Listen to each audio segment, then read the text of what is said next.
Quiero saludar a todos los estudiantes de exégesis bíblica del FIET y el motivo de este video es poder darle cierre a la primera semana de clases de exégesis bíblica. En ella todos ustedes tuvieron que leer un texto de Heger y contestar un cuestionario como tarea. A partir de ahí queremos tomar algunas reflexiones sobre los temas abordados en esta introducción.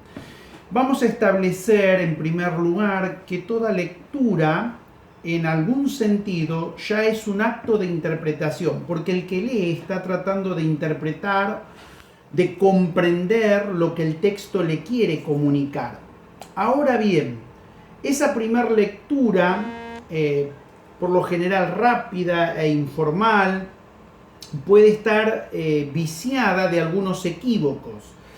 Y en el caso de los textos bíblicos, estos equívocos a los cuales podemos llegar por una lectura rápida de la Biblia, pueden estar determinados por los distanciamientos que nosotros tenemos con el texto original. Es decir, los textos de la Biblia fueron escritos en algunos casos con más de 2000 años de antigüedad. Esto nos distancia de manera histórica, cultural, corresponde a otros procesos económicos, a otros procesos históricos, y ese distanciamiento a veces genera malos entendidos. Es decir, quien lee sin tener en cuenta estos problemas puede llegar a malas conclusiones. Por lo tanto, necesitamos de alguna manera una metodología que nos ayude a superar estos problemas. Este distanciamiento que nosotros tenemos con el origen del texto, con el momento en el que Dios envió la palabra en esa situación histórica, de alguna forma es, como dice Riquier, la condición del intérprete. Nosotros estamos en este tiempo y el texto fue escrito en algunos casos hace más de 2000 años atrás. Esta es la condición, pero a favor tenemos que a lo largo de estos 2000 años se ha hablado, se ha enseñado, se ha explicado el texto. Entonces, necesitamos este método o un método para poder tener una lectura más cabal, una lectura que pueda apropiarse de mejor manera del sentido del texto y pueda ser de beneficio para nosotros y para los demás. ¿Cómo definimos un método? Un método lo definimos como una sucesión de pasos organizados para llegar a un fin. A lo largo del curso vamos a ver cómo vamos a implementar distintos pasos que nos van a permitir de alguna manera ir consiguiendo una mejor comprensión del texto. Ahora bien, acá nos vamos a detener un momento para entender algo, porque por lo general los estudiantes se ven a veces tentados a evitar ciertos pasos porque son complejos de llevar adelante y, mi amado, si usted obvia algún paso, evidentemente el resultado se verá modificado.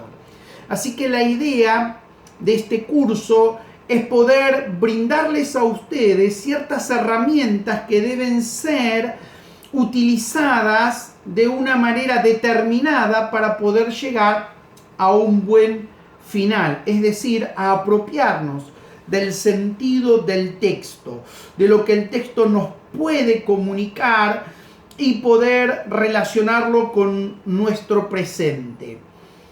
Uno de los temas complejos de la primera lectura está relacionado con la subjetividad versus la objetividad en la lectura. Nunca podremos perder la subjetividad, puesto que los que leemos, los que interpretamos, los que utilizamos el método somos sujetos que tienen una formación, una pertenecen a un estrato social, su mirada de la vida y también la que podemos poner sobre el texto está atravesado por quienes somos. No es posible entonces una lectura objetiva. Siempre toda lectura, por más que esté mediada por una metodología, estará atravesada por nuestra subjetividad. De hecho, siempre es importante en algún sentido cuando uno predica, enseña o escribe, ser honesto, ¿verdad? ¿Desde qué lugar nosotros estamos hablando? Estos temas a veces se dan con el periodismo. Hay cierto periodismo que se dice independiente, pero luego pertenecen a un cierto sector que los lleva a pensar de determinada manera. Siempre es honesto asumir desde qué lugar y desde qué identidad y desde qué espacio estamos hablando o enseñando. Y lo mismo pasa con la lectura, ¿sí? La lectura siempre va a estar atravesada por nuestra subjetividad. Ahora bien, la metodología nos ayuda de alguna manera a limitar esa subjetividad. Sin embargo, nunca la perderemos. El segundo tema, de alguna manera escabroso, tiene que ver con algo que Heger llama recta interpretación. Entonces, aquí cabría una pregunta importante para Heger y para todos aquellos que sostienen la recta interpretación. Entonces la pregunta sería: ¿recta interpretación para quién? ¿Para la persona que interpreta? ¿Para un grupo? ¿Para todos? Esto de la recta interpretación está más relacionada con la dogmática y con las imposiciones que dogmáticamente muchas veces se le imponen al texto. Y esto a veces perdemos de vista cuánto poder tiene a la hora de clausurar el sentido del texto y de no permitirle al texto decir nuevas cosas ante nuevos acontecimientos, porque ya está limitado por una interpretación o por una manera de pensar dada. Si existiera la recta interpretación, entonces tendríamos que pensar que un texto solo puede decir una sola cosa y nada más. Y entonces la Biblia perdería ese poder de tener una variedad de sentidos y de aplicaciones en distintos momentos. Quiero decirte de alguna manera que no existe una recta interpretación, sino que existe una interpretación. Una interpretación que puede ser la de uno, que puede ser la de una comunidad de fe, que puede ser la de un cierto grupo, pero que en algún momento podría estar en conflictos con otras posibles interpretaciones del mismo texto. Alguien entonces dirá: entonces, hermano, ¿para qué tomamos esta materia si lo que nosotros tratamos de hacer es de interpretar de mejor manera la Biblia? Bueno, lo que las herramientas exegéticas nos dan es la posibilidad de mediar una lectura por el método y de llegar a mejores conclusiones, pero siempre será la interpretación que hemos hecho, y no la recta interpretación o la única interpretación. Otro de los temas que de alguna manera Heger pone en juego tiene que ver con la competencia del intérprete. Esta competencia llegará a nuestras vidas de alguna manera más por la experiencia que por la genialidad. Y esto lo dice Gadamer en su libro Verdad y Método. Toda lectura metodológica nos permite de alguna manera hacer observaciones acerca del texto, comparaciones, sacar conclusiones y de alguna manera recibir la experiencia de interactuar con el texto. Si logramos estas cosas, nuestra lectura metodológica será provechosa. Ahora bien, esto pasa muy a menudo.